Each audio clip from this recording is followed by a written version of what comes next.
This week on Quality Digest Live, do you want to work for a small business? Well, it might depend where you live. Plus, are we ever going to be able to order our cars online? Not if the dealers have a say. That and more when we come back.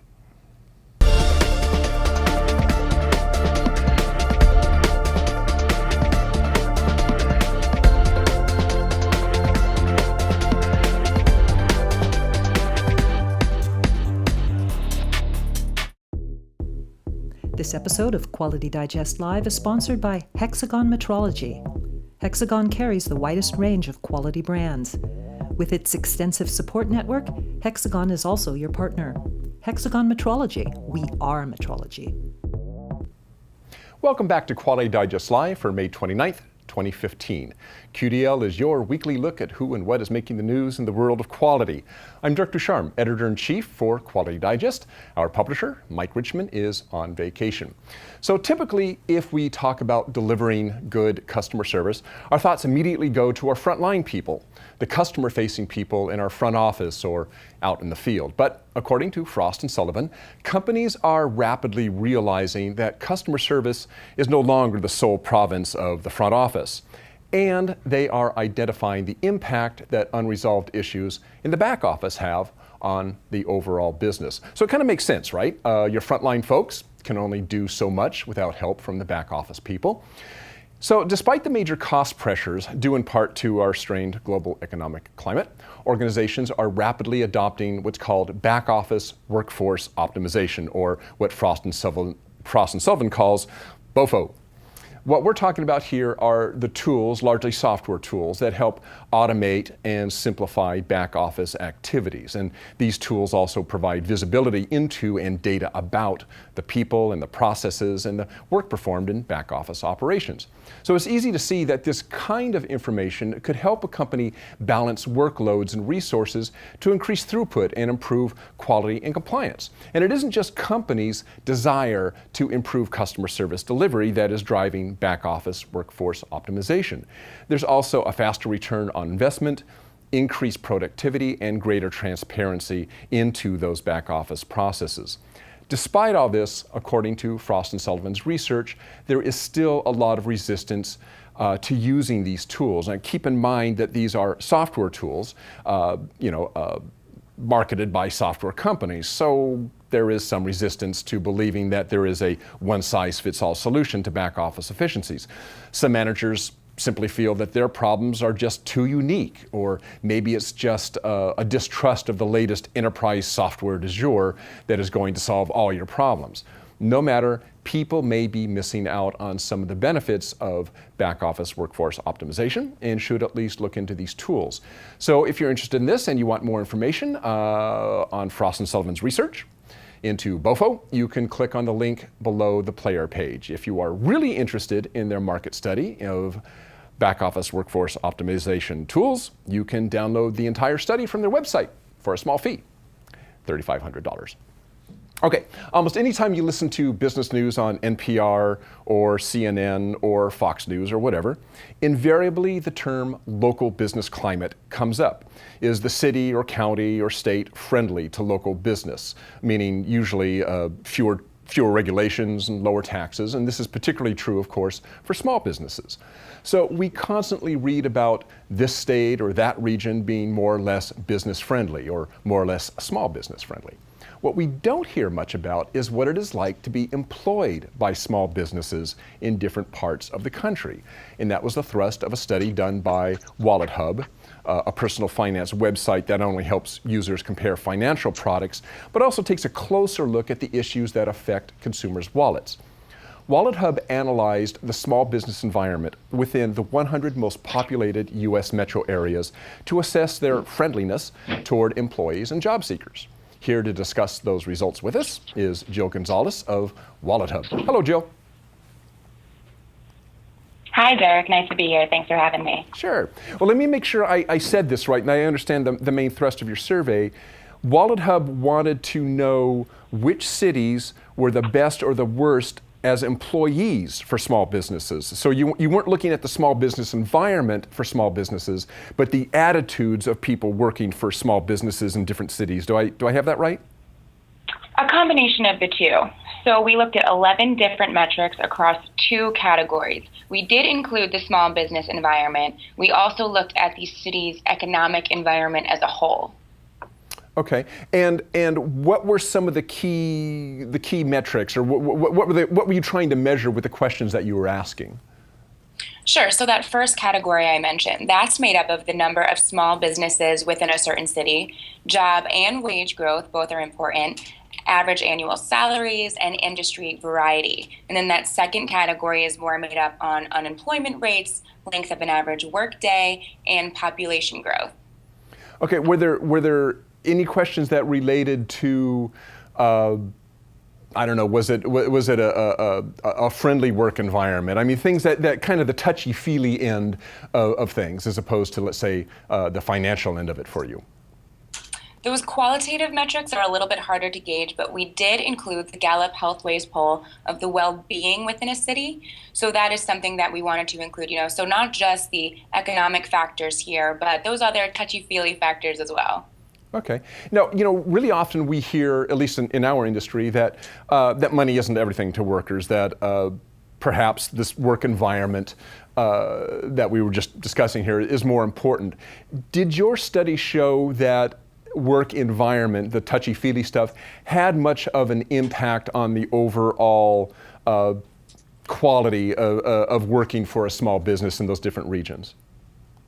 Sure. So it's going to be 2 things. I think people's first job, obviously, it's a graduation season. People are looking for jobs, whether it's at a big business or a lot smaller.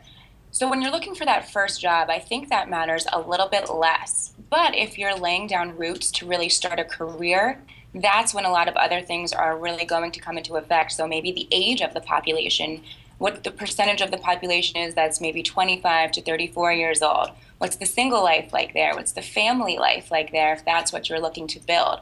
So that's when a lot more factors do come into play. Now, did you, and I should have asked you this ahead of time because I'm not sure about this, has WalletHub also done kind of the traditional business climate survey? What's it like for, business owners to operate in different regions? And I guess the reason I'm asking that is if if there's any correlation between the business climate for business owners versus the climate for the employees as we're talking about right now. There are a lot of similarities.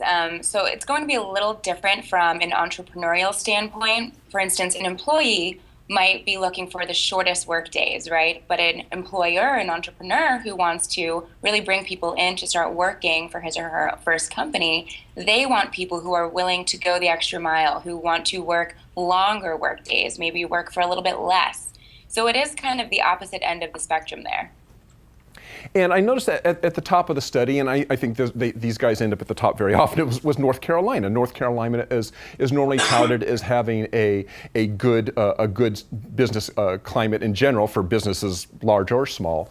Are there any things that kind of leaped out that might tell us why that would be? Why employees for small businesses in North Carolina? We have your slide up here. Charlotte, looks like Charlotte was at the top.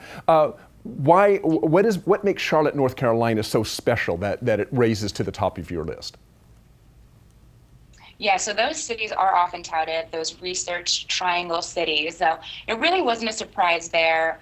Smaller research and tech-focused cities like Charlotte, like Raleigh, Oklahoma City as well, they ranked in the top 3. And then when you look at the bottom of the list, you see a lot of Rust Belt cities. So Youngstown, Ohio, Toledo, Ohio, Scranton, PA. And that's really no surprise there. Those are cities that know that they're not doing as well in the business climate, especially economy-wise.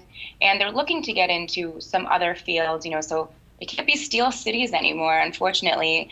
Since the 70s, that really all has declined. And of course, since this tech era, they need to be getting into some alternate fields and really recruiting people who are willing to do some more different kinds of work there, not so much manufacturing anymore. I think where people might be surprised, and especially young grads, New York, Chicago, LA, all in the bottom half of the list. And that's because, they're not thinking about how much of their paycheck goes toward really just making it rent, scraping by. So that's where these smaller cities really exceed. You mentioned something, you mentioned manufacturing. So did you see any kind of trend in terms of what these small businesses were? So I guess what I'm looking for here is, were the happy small business employees generally in tech companies and the unhappy small business employees in manufacturing companies, or was there anything that leaped out at you about this? As a general rule, yes, exactly what you said. Healthcare and education were two other big fields that really did well when we were looking at it. Manufacturing, again, it's really on the decline. We have noticed, especially in Toledo, they have been taking risks lately. So they do have a Jeep plant there. It's been doing really well. I don't think that's closing anytime in the near future. But a couple solar energy fields and plants have been developing there as well. And they're showing a little bit of market growth there. So I think these other Rust Belt cities can kind of follow in Toledo's footsteps and really take risks. They know what they're doing isn't working. So bringing in those alternate energy plants and things like that, again, more recruitment opportunities are there. That's where I think they can really excel next year, hopefully in the ranking. Okay, now, the purpose of WalletHub, I'm assuming, and of the survey is to help people. So how should a potential employee for a small business look at this survey, and what should they take out of it? What is the takeaway for them, maybe when they're going to look at a job? How is this helping them? Sure. Well, I think it's just really opening your eyes to smaller cities that you might not have considered for small businesses. So I think that's the number one step. And two, we talk to a lot of academic experts and kind of get their feel for what small businesses are doing, what their outlook is looking like. So they mentioned a few things, especially if you are interviewing for a job at one of these small businesses, and that's employees of 250 or under. So really a lot of different sizes there. I think a business at 250 people and a business at about 5 people are going to look very different. But either way, you really want to go in there and ask how you can play a role in the growth of the company, first and foremost. Ask about benefits. So if a business is too small to offer them at first, see if they offer any kind of reimbursement plans, maybe transportation plans, anything like that. And then later on, maybe see if there's an opportunity to acquire equity in the company at some point. I mean, Facebook, Snapchat, these places all started as small businesses, and they're really rapidly growing now. And I think that's something that a lot of people interviewing for jobs are looking forward to and really hoping for. Okay, well, Jill Gonzalez of WalletHub, thanks a lot for joining us this morning. Really appreciate you taking time out of your busy day. Anytime, Dirk. Thanks for having me. Have a great weekend. Okay, thank you. And you can find out more on the WalletHub study by following the link below the player page down there. You might want to look up how your town or region did in the WalletHub survey. Okay, so a man walks into a dealership. Yes, that's the beginning of a joke. And the joke has been on all of us who have had to deal with brick and mortar auto dealers for all of our lives. It's interesting, even as online sales for every other product imaginable has skyrocketed, in a world where you can literally order food, electronics, home furnishings, a spouse, without ever leaving your couch and have it delivered, well, maybe not the spouse, but even as the entrenched music, book, and video industries have moved to online sales, the auto industry hasn't. It has not. I mean, not true online sales the way most of us think of it anyway. And the auto industry hasn't just not done it, but they have put up legal barriers to those like Tesla Motors, for instance, who want to do direct auto sales. This was the thrust of an op-ed by Quality Digest editorial director Taryn March in her story, A Square Deal in a Round World, Our New Car Dealerships Are Rusty Link in the Supply Chain. With most products, writes March, technology allows consumers to be in charge of what they buy and how they do it. Walking into a dealer showroom often takes that sense of ownership away, and any of you who has ever bought a car from a dealer knows that feeling. And then there's the widely reported extra cost that comes with dealing with dealers. A 2000 report by a Goldman Sachs analyst estimated that direct sales would save consumers $2,225 per new car, assuming an average vehicle price of $26,000. And that was 15 years ago. In many states, perhaps your states, in fact, the majority of states, auto dealers are legally protected from competition from online auto sales, forcing the consumer, that's you and me, to go to a dealer. There is no other choice. And everything that entails with going to a dealer. The high pressure salespeople, having to haggle over your price, everything that you don't want to do, but you have to do when you go to a dealer. And this is just to buy a car. So, for instance, we're talking about laws here. According to Automotive News, in Texas, for instance, Tesla can have a display room, but they can't do test drives or discuss pricing. So, think about that. You just have a car sitting out in a room. Somebody comes in and says, hey, that's a nice car. What's it cost? Well, I can't tell you for that. Well, how's the ride? Well, you can't go for a test ride, so who knows? So essentially, blocking Tesla and others would want to do the same thing from doing business in Texas.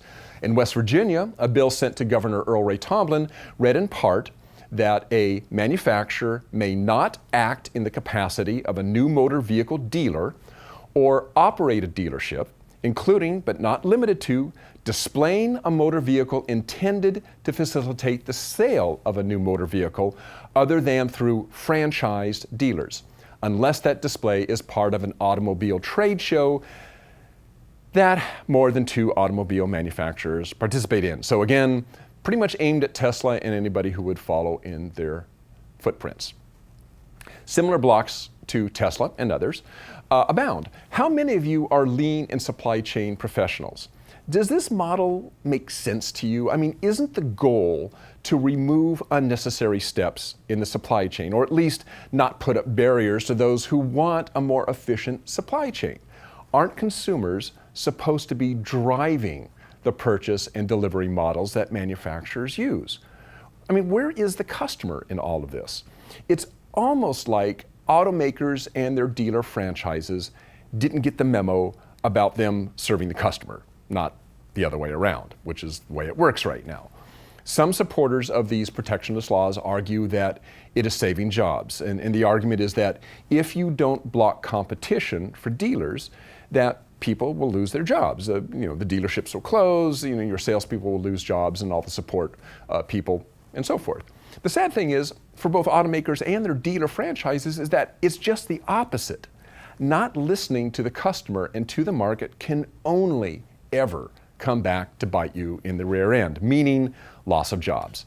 When you don't listen to the customer, eventually we, find a way to take our business elsewhere.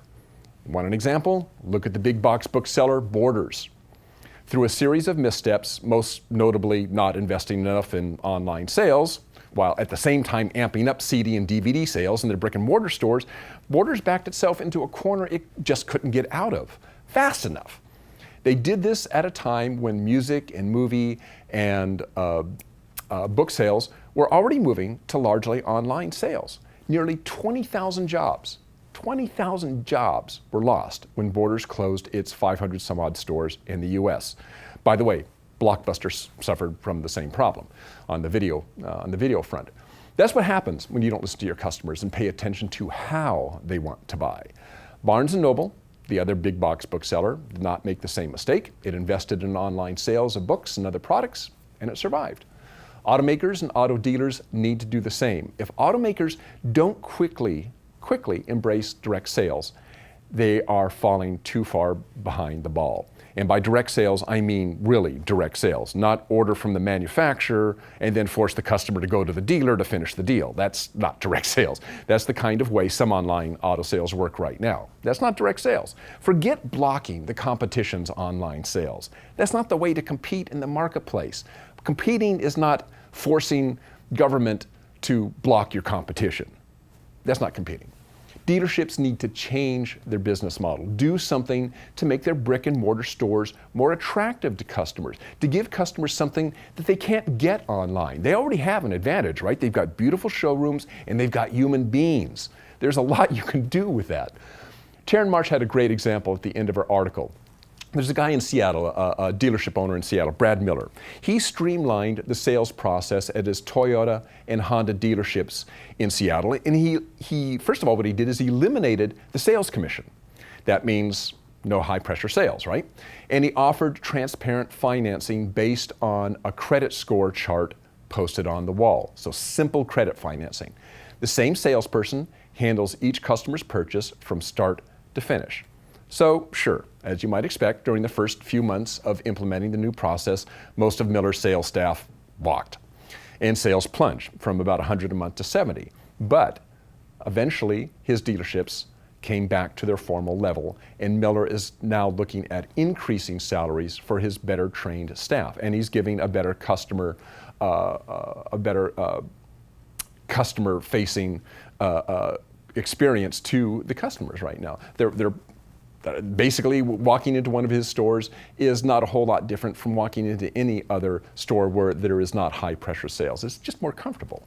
And all it takes is a bit of understanding of what customers want. Focus more on what you can do for your customers and less on what your competition is doing. So there. That's my 10 cents. Okay. Moving on to our next story and our next guest. Organizations in many sectors have to implement multiple management system standards, and not only may they have to implement a management standard for quality like ISO 9001, but they may also have to cover environmental standards, occupational health and safety standards, food safety management standards, and so forth. And often these standards are implemented as standalone management systems with their own set of manuals, their own set of procedures and work instructions and forms and checklists, as well as their own process owners. The cost of implementing and maintaining these multiple standards is becoming cost prohibitive for a lot of companies, but there are a couple things going on right now that are going to help make implementing and maintaining multiple management system standards a bit easier. First, there is, some of you have heard of this, the high-level structure, or HLS, that ISO is imposing on all new management system standards. This is a common structure that all new management system standards will share. And then there are software tools that allow companies to create what's called an integrated management system. And here to talk about both of these things is Chad Kymal, President and Founder and Chief Technology Officer, sorry about that, of Omnex. Hello, Chad. Hi, is this Dirk or Mike? Yeah, this is Dirk. You're talking to Dirk. Mike's out today. Sorry about that. No problem, Dirk. Hey, Chad. So briefly, before we get, for those of our listeners who may not be familiar with it, just kind of briefly describe the high-level structure that ISO has included in as a requirement for their new management system standards. Absolutely, Dirk. Dirk, one of the things I'd like to just start out by saying, this is generally for people who are really involved with standards. They're calling the Annex XSL the most important event since ISO 9001. So why are they calling it the most important event? It is going to have far-reaching implications, not just in ISO 9001 or ISO 14001 EMS or the ISO 45001, which is a new OSHA 18001, but it's for every new management system standard from 17025 to you name it. And what does this high-level structure do? It makes the table of contents, that's the best way I can say it, it makes the table of contents look the same in every management systems going forward. So, Dirk, some of the things that the management system standards have, hang on one second, let me find my cheat sheet here. Of course, it'll have a scope, normative references, terms and definitions, well, that's the same. But it'll have a common context of the organization. And by the way, in that context of the organization, they'll also have what they call interested party expectations. Every one of the standards will then have leadership. Every standard will have planning, will have support, will have operation, and so on.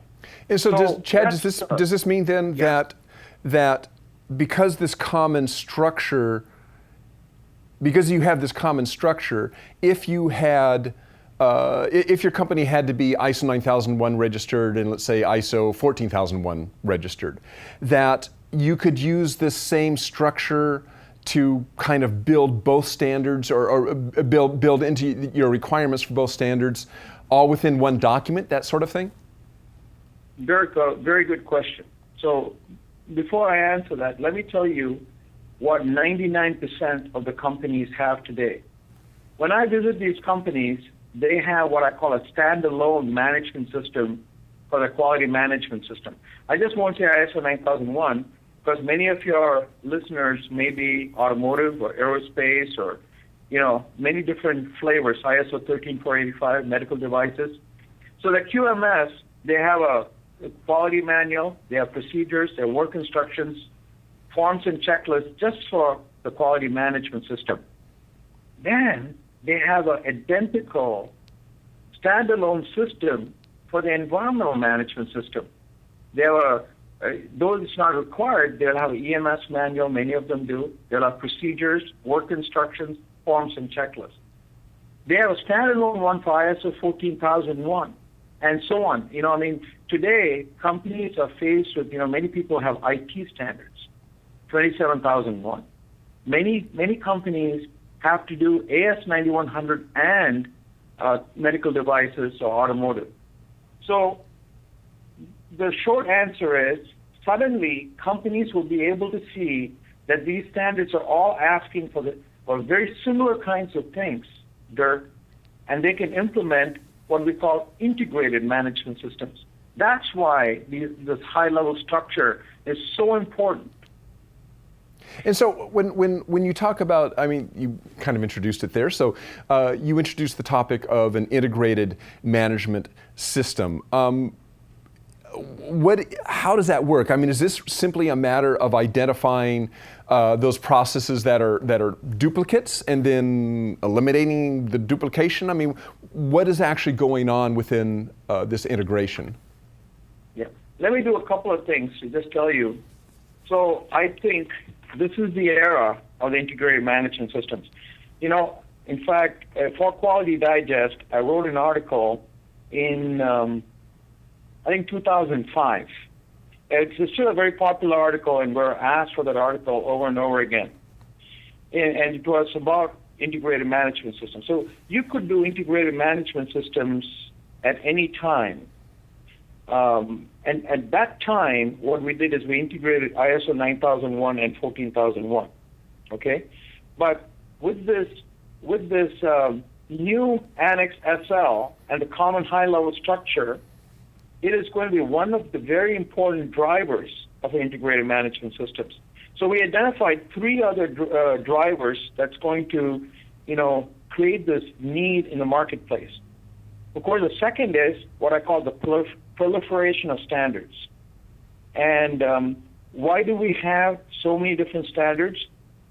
Really, the standards are either being driven by the market or driven by the customer.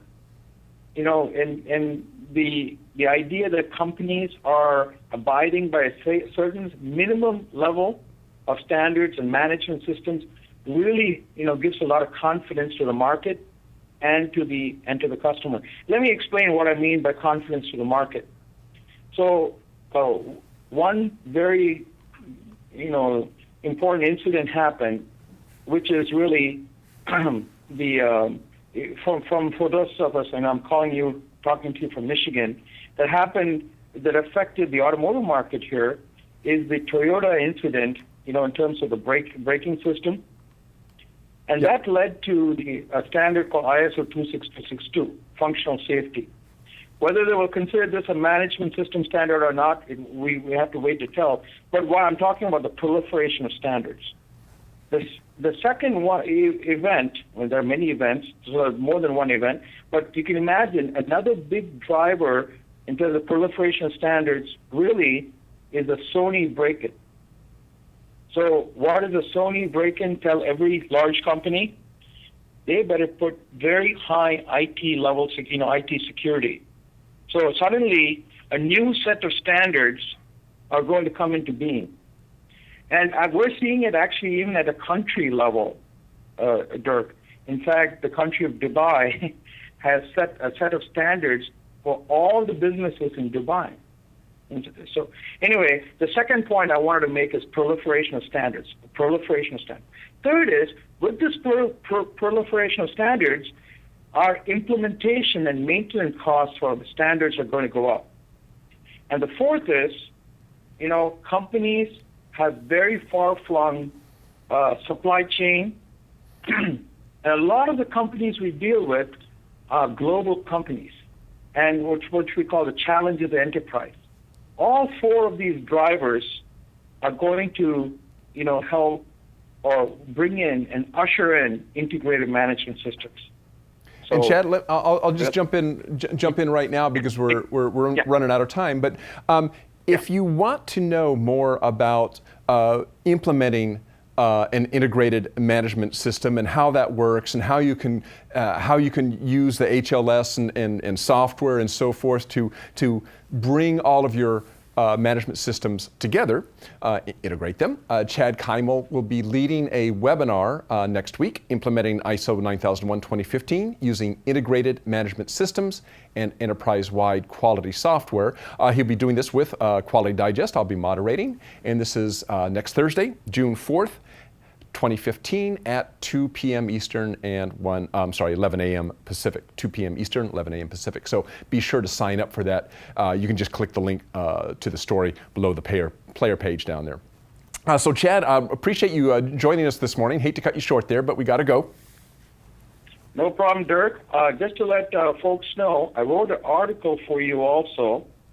I'm not sure in which week it's coming out, or more on the subject, and of course, please join us for the webinar. And that we recently also published a book on integrated management systems for ASQ.